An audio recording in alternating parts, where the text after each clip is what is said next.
네, 전문가와 함께 한 주간 이슈를 점검하고 다음 주 전망까지 해보는 시간입니다. 이 시간은 한산춘 한국경제신문 논설위원이 나와 계십니다.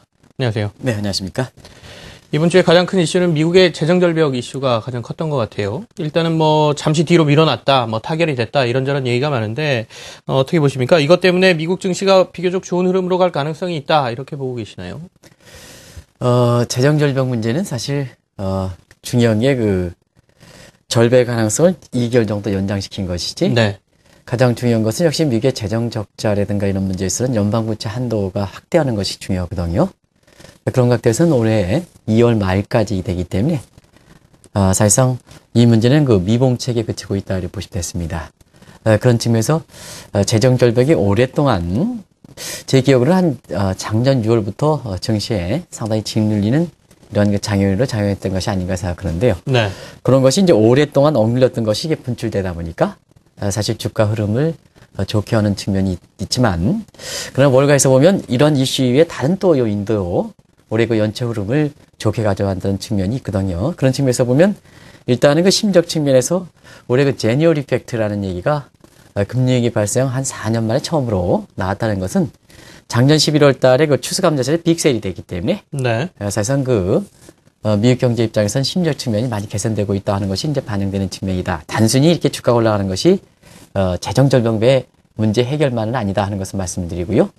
또 펀더멘탈 측면에서도 여기 자막에 나오고 있습니다는 세계 중심 국가인 미국과 중국이 지금 저점 통과 얘기가 나오지 않습니까? 네. 그래서 중국은 3, 4분기에 7.4%를 계기로 해서 지금 이제 조만간 발표되겠습니다는 4분기 성장률 단기 지표로 볼 때는 7.8에서 한 8% 정도로 보기 때문에 저점 통과 얘기 나오고요.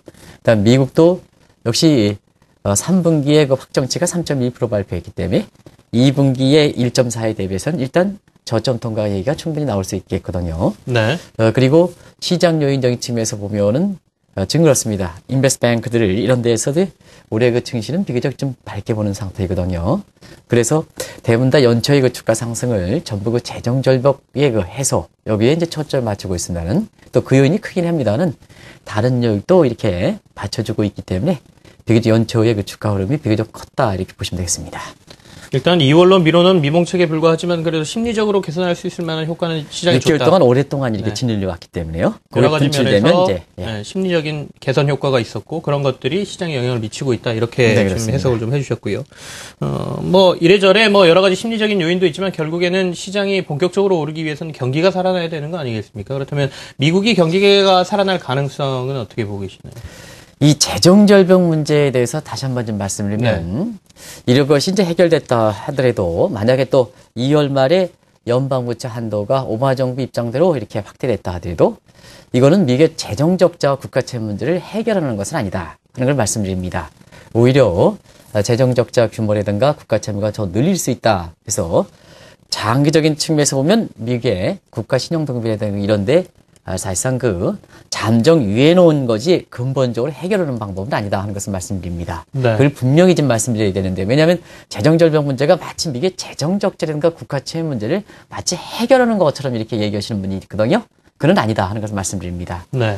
오히려 그런 각도에서 미국 내에서는 지금 아프더라도 지금 고통을 좀 수반해야 된다 하는 각도가 하버드 대학의 로크프 교수가 주장하는 로크프 독트린에 해당되고요. 그러나 지금 상태에서는 경기가 녹록지 않기 때문에 사실 아픔은 지금 가져갈 필요는 없지 않느냐 하는 것이 프린스턴 대학의 크루만 교수의 크루만 독트린이다 이렇게 보시겠습니다. 어쨌거나 오바마 대통령 입장에서는 지금 크루만 독트린을 채택하는 상황이거든요. 그런 측면에서 역시 이런 재정적 적자 문제라든가 국가채무 문제, 미국의 증시에 이렇게 영향을 적게 받으려면 아무래도 경기 문제가 상당히 중요하다 이렇게 보시겠습니다. 무엇보다도 경기가 중요하다 하는 것을 말씀드립니다. 그런 각도에서 미국 경기 보면 앞서 말씀드린 같이 3분기에 3.1%에서 2분기에 1.4%보다 비교적 높습니다는 미국의 통계 방식이 전기 방식이기 때문에 3분기의 성장이 높으면 4분기에는 성장이 좀 낮아질 수가 있습니다. 그래서 이건 이제 통계 입법상의 베이스 베이트라고 그러죠. 네. 근데 4분기 성장이 낮아진다 하더라도 지금 여러 가지 미국의 소비 부분에서 딜레버리지가 종료됐다는 측면, 그다음에 위기의 진원지가 지금 미국의 통화 정책에서 사실 양적 완화 정책의 집중적인 이러한 돈의 공급 공급 대상이거든요. 네. 그런 측면에서 보면 최근에 그 주택시장이 좀 빠르게 회복되는 점을 감안해 볼 때 올해의 미국 경제 예측 기간보다 여러 시각이 있습니다는 대체로 잠재 성장 수준에 해당되는 2.8에서 3% 수준은 가능하지 않겠나 해서 비교적 경제에 대해서 미국 경제에 대해서 그동안 설왕설래가 있었습니다는 지금은 좀 비교적 밝은 쪽으로 미국 경제를 보는 시각들이 속속 시각이 전환된다라는 것을 말씀드리고 싶습니다. 조금 개선되는 방향으로 시각들이 보고 있다. 그렇습니다. 이런 말씀이신데 연초가 되면 사실 증시에 대해서도 경제 부분, 경기 부분도 말씀해 주셨지만 비관론자와 뭐 긍정론자라고 하나요? 이 두 사람들이 팽팽하게 대결을 하지 않습니까? 올해 증시가 뭐 좋다, 나쁘다 뭐 이렇게들 하는데 미국은 전체적으로 어떻습니까? 뭐 좀 긍정론자들이 많은가요? 지금 이제 좋은 지적을 해주셨는데요. 역시 주식이라는 것은 심리적 측면이 상당히 강한 점을 감안해 볼 때, 시장에서 훈수를 둔 사람들이 어떤 쪽으로 이렇게 방향을 갖고 있느냐 하는 측면이 전체적인 흐름을 좌우할 수 있는 가능성이 상당히 높습니다. 네. 특히, 금융위기 이후에 이런 모습이 많이 좌우되는데요. 최근에 보면 이 재정절벽이 미봉책이긴 하지만, 사실상 그 협상 시한 이내에 재정절벽 해소책 법에 대해서 어쨌거나 통과한 상태에서 보면 이전에는 비관론이 상당히 좀 팽배했습니다. 그러나 지금 상태에서는 좀 미국 경제에 대해서 좀 낙관적 시각으로 여기서 이제 낙관적 시각이라는 것은 뭐 과거처럼 굉장히 V자형 회복이라든가 이런 것은 아니고 네. 소프트 패치에 해당되는 완만한 U자형 회복의 이 낙관론이다 이렇게 보시면 되겠는데요. 이런 쪽으로 좀 많이 기운다 이렇게 보시면 됐습니다. 최근에 보면 월가에서 가장 이렇게 초조해하는 사람이 두 사람이 있습니다. 하나는 1, 4분기 내지는 상반기에 미국 주가가 20% 정도 폭락할 것이다. 이렇게 봤던 마크 파버가 연초의 흐름으로 볼 때는 상당히 좀 예측이 네. 이렇게 하는 측면이고요. 그리고 사실 루비니 교수도 작년에 주가 예측에서 가장 틀린 사람의 하나입니다는 올해 들어서도 미국의 재정 절벽 문제가 가셔야 된다 하는 이런 입장을 했는데 반해서 이것이 어쨌거나 미봉책이긴 하지만 통과했다 보니까 다시 2개월 후에는 미국의 재정 적자 문제라 이런 문제와 관련해서 굉장히 큰 위기가 온다 이렇게 보시면 되겠는데요. 사실 이 문제도 2월 달에 가봐야 되겠습니다는 이 공화당도 경기 회복에 그 책임을 맡고 있는 이런 입장에서 볼 때 이번에도 그 재정 절벽 문제에서 국민의 소리 이 문제에서 결국은 공화당이 재정 절벽에서 양보한 측면이 있거든요. 네네. 그런 측면에서는 영반부채 한도를 어떻게 될 것이냐 하는 측면에서 보면 이 문제도 좀 긍정적으로 끝나지 않겠느냐. 왜냐하면 지금부터 한 4년 후에 미국의 대통령 선거가 있을 때는 아무래도 오바마 대통령이 연임 규정에 이어서 더 이상 나오지 못한다면 공화당 입장에서는 사실 정권을 잡을 수 있는 절호의 기회거든요.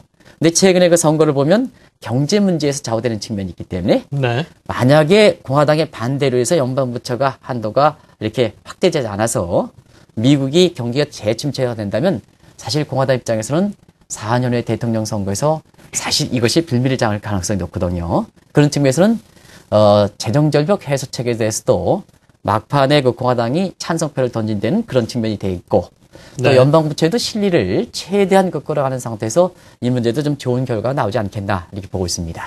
네.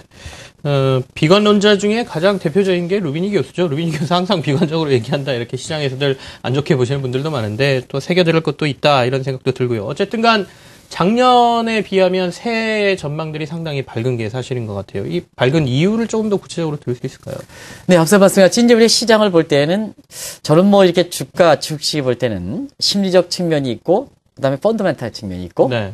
그다음에 어차피 주가라는 건 서프라이 디맨드에서 이 메이저 플레이어들 소위 미국 같은 경우에는 인베스트뱅크 되겠죠. 골드만삭스라든가 모건스탠리라든가 이런 메이저 플레이들이 시장 주도력이 있는 점을 감안해 볼 때 네. 이러한 인베스트뱅크들이 올해 주가를 어떻게 보느냐 또 과거의 연초의 주가를 그해 주가를 보는 시각과 어떻게 다르냐 하는 측면에서 보면 금리가 발생한 지 지금 해수로 5년째를 접어들었습니다는 과거 같은 경우는 대체로 연초에 그해 주가를 보는 시각이 상당히 엇갈렸었고 네. 대체로 신중한 시각이 많았습니다는 올해 같은 경우는 비교적 대부분 그 주요 인베스트뱅크들이 주가 상승의 정도 차이가 있지만 다들 좀 올라갈 거로 이렇게 보는 시각이거든요. 그래서 위기 이전의 그 4년 전의 모습과 4년 동안의 모습과 올해의 모습은 확연히 다르기 때문에 플레이어들 측면에서 주도력을 갖고 있는 인베스트뱅크들이 주가가 밝은 점 이런 점을 감안해 볼 때 올해는 좀 주가가 이렇게 낙관적 시각으로 좀 밝게 보는 시각. 그래서 올해 그 재테크에선 채권뿐만 아니라 일정한 그 수익률을 받쳐주기 위해선 주식도 좀 전향적으로 검토해야 된다 하는 이런 얘기가 속속 흘러나오는 것이 분명히 과거 연초보다는 좀 다른 측면이 있기 때문에 그런 것이 아닌가 생각합니다. 네. 단순히 재정절벽 문제가 이렇게 해소됐다고 해서 지금의 주가를 이렇게 올리는 측면은 분명히 아니다 하는 것을 말씀드립니다. 올해 미국 연준의 통화정책 기조는 어떻게 될 것으로 보십니까? 아무래도 통화정책 기조에 대해서 지금 벌써부터 말이 많이 나오고 있죠. 네. 그래서 지금 양적 완화 정책이 좀 이렇게 종료가 될 것이다 하는 이런 측면도 FRB의 그 의사락을 통해서 간접적으로 우리가 시사하는 대목인데요. 사실상 그렇습니다. 올해도 경기 부양 기조는 계속해서 간다. 이 문제를 말씀드리고 싶습니다. 네. 그래서 초저금리 상태는 이미 임기가 끝날 때까지 유지하겠다 하는 것을 지금 방상 상태고요. 그 다음에 양적화 정책에 대해서 두 가지가 있습니다. 시청자 여러분 이것을 구별하지 않고 얘기하시는 분들이 상당히 많은데요. 양적화 정책에 대해서는 종전에 1차, 2차, 3차에서 무기한 양적화 정책, 소위 선시트 클로스가 일몰저하게서 1차, 2차 때는 1년 6개월, 그 다음에 6개월 이렇게 해서 이런 측면이 작년 9월부터는 이게 무기한 정책으로 바뀌었죠. 이거는 언제든지 양적 공급 대책이 이렇게 줄어들 수 있는 소지가 있습니다. 네. 그래서 이 부분에 있어서는 그렇게 언제든지 이렇게 줄어들 수 있다는 것을 말씀드리는데요.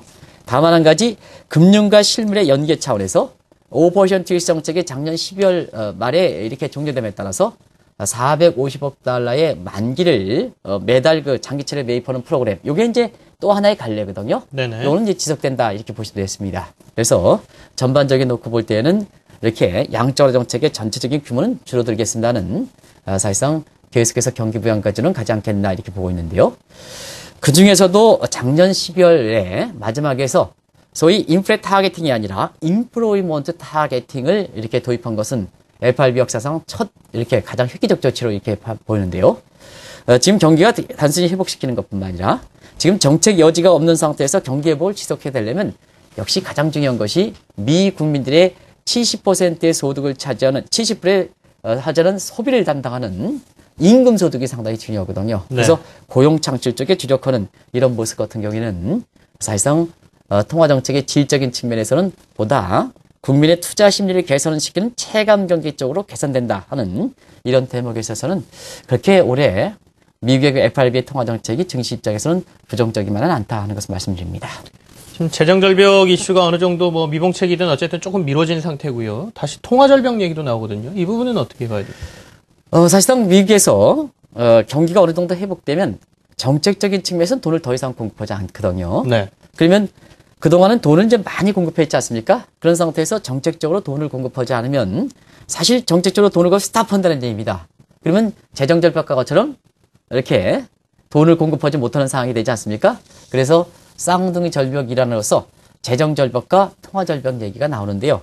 이 통화절벽은 그렇게 우려할 필요는 없다 이렇게 말씀드리고 싶습니다. 왜냐하면 정책적으로 통화 공급을 줄인다 하더라도 이 통화 공급이 될 때는 통화 공급을 줄일 때는 경기 회복에 대해서 어느 정도 확신을 들리는 상태에 미국의 FRB의 양적 완화 정책이 중단된다 이렇게 보여지거든요. 네. 그러면 경기 회복에 대해서 이렇게 어느 정도 확신을 갖으면 그동안 이제 정책적으로 자금을 공급해드려도 호딩됐던 자금이 많습니다. 시장에서 미래가 불확실하기 때문에 네네. 현금 창고에 가둬대든가 아니면 단기 부동화됐던 자금은 실물에 들어가지 않는 이렇게 정부로 뒤로 빠졌던 자금이거든요.